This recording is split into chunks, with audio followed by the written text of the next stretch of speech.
Nabila n'a pas la langue dans sa poche.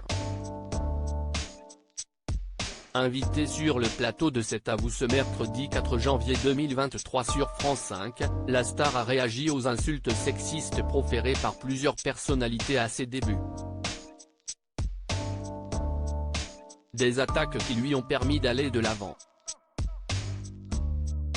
Nabila Benatia a connu une ascension fulgurante.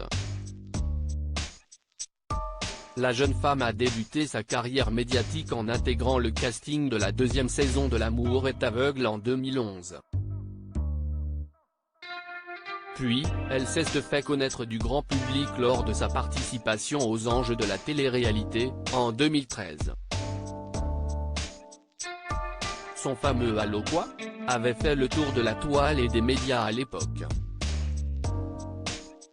La starlette a su s'en servir pour asseoir sa notoriété, en devenant la vedette de sa propre émission de télé-réalité, baptisée Allô Nabila.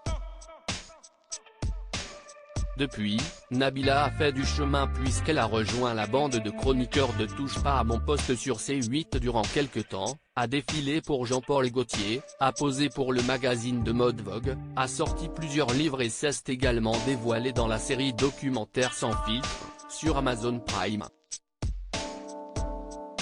Mais le moins que l'on puisse dire, c'est que ce parcours n'a pas été un long fleuve tranquille. Se faire insulter par des hommes. À l'occasion de la nouvelle émission Cosmic Love, animée par Nabila sur Amazon Prime à partir de vendredi 6 janvier 2023, Nabila était invitée sur le plateau de C'est à vous, ce mercredi 4 janvier. Des archives d'émissions, durant lesquelles elle avait reçu des insultes virulentes à ses débuts, ont été diffusées. Vous n'avez pas fait le journal du Hard, vous auriez peut-être dû commencer par là, avait lâché le journaliste Ariel Wiesman.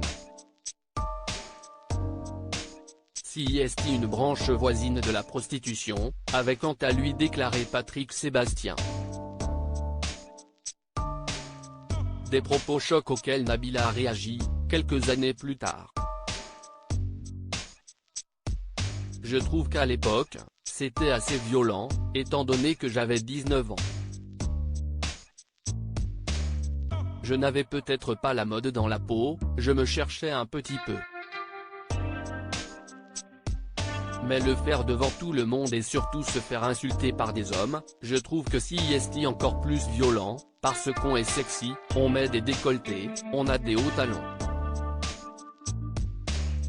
Je pense que ça ne se fait plus maintenant et heureusement que l'époque a évolué parce que ce sont des choses assez graves. Quand je vois ces images et que je prends du recul, je trouve ça assez choquant. Le journaliste Mohamed Bouafsi lui a alors demandé si la vie qu'elle menait aujourd'hui, était une sorte de revanche sur ses attaques à son égard. Ce que ces gens-là ne savent pas, c'est qu'en me rabaissant, en me parlant mal, ils m'ont donné une forme de rage qui m'a permis d'arriver à avoir ce que j'ai aujourd'hui. C'était mon moteur, de leur prouver que je n'étais pas simplement une fille bête avec des talons et un décolleté, a expliqué Nabila. Et de conclure, je remercie ces gens-là aujourd'hui, parce que c'est grâce à eux que j'ai une très belle vie. Une chose est sûre, la jeune maman peut être fière de son parcours.